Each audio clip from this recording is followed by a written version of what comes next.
how do we remain relational? What's the other alternative if we don't? So the way I describe it is there's basically an on-off switch on the right side of your brain. And when that switch is on, my relational self is present. When I am relational, I use the acrostic CAKE to evaluate this. So there's really clear. And that is when I'm relational, I'm curious. I'm curious how you feel. I'm curious what you think. Right. When I'm not relational, I'm not curious. I think I have you all figured out. I don't want to hear what you have to say. I lose all curiosity about you. So that's an on-off switch. So when my relational circuits are basically when this whole side of my brain is functioning properly and has it shut down. So you think about this on-off switch, it's a little bit like when it goes off, it's like my brain is going into a cramp. And when my brain goes into a cramp, and things start shutting down on this side and the switch goes off, I lose access to the higher level brain functions. And it's at the higher level brain functions that I remain relational and act like myself and live with joy. So as this cramps up and I lose access to those higher level functions, I become less relational, I stop acting like myself, and I lose my joy. And some of us just live there, and some of us get stuck there for long periods of time. And that's why we go to counseling. Like we don't go to counseling because we have too much joy, right? We go to counseling because we can't find our joy. And so this is part of it. So, the technical term that most people know is amygdala, right? The amygdala is like the fight or flight part. So what happens with the amygdala is really what is causing this thing to, cramp up and shut down or stay on. And so the amygdala is assessing every attachment that I form. And that assessment was one of three things. It's either good, it's bad, or it's scary. So if it's good, right, that's easy for me to stay relational, act like myself. This is all fun. This is all good. That's no problem. If it's bad, it tends to trigger what we call low energy emotions, which low energy emotions would be like shame, or this is bad. I'm bad. I'm doing bad things. Or disgust, like I'm disgusted with myself, I'm disgusted with you. That's a low energy emotion. Sadness and despair. Those are like the four classic low energy emotions.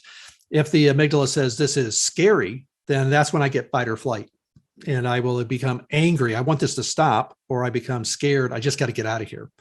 And so when I'm running on a lot of fear, then I have high energy going on in my body.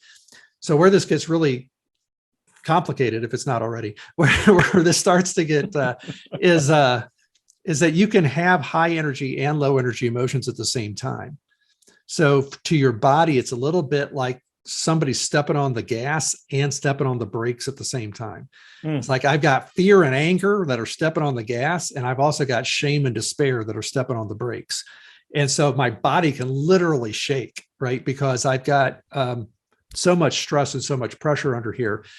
And so as the way this affects every relationship we have, it affects all of life.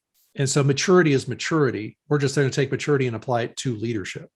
But so you got to understand maturity first so that you can understand how this directly impacts leadership and how to apply. So I said CAKE, I just gave you the one. It's curiosity, it's appreciation, it's kindness, and it's eye contact. So basically the idea here is that when my switch is on, my relational circuits are running, it's easy for me to do those four things. I can be curious about you. I can appreciate what you bring to the table, appreciate what you do. I can be kind much more easily, and it's easy to make eye contact. When my switch goes off, one of the first things I often lose is eye contact. I just find myself looking at anybody but you. So you probably heard your wife say, "Would you please look at me?" Right? It's the right. It's that eye contact thing has been lost, and when that gets triggered and that switch goes down, a normally kind person can't think of a way to be kind right now. It's like, I can't even think of what it looks like to be kind to you right now. I just am so upset with you, or whatever it is. So I've lost that ability. So so what we tell people then is that you get these circuits back on by, first of all, recognizing that they've gone off, kind of break eye contact with the person, and now you're in problem solving mode in your brain. And the problem you're trying to solve is, how do I find some curiosity, appreciation, and kindness?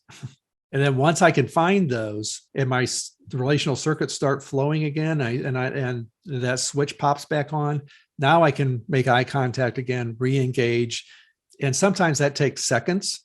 And sometimes it takes minutes and sometimes it takes days. Right. Mm. So now and then it depends on how developed your capacity to do it is. And that's really one of the hallmarks of maturity is that mature people do this quickly, and immature people often get stuck here, and it changes everything.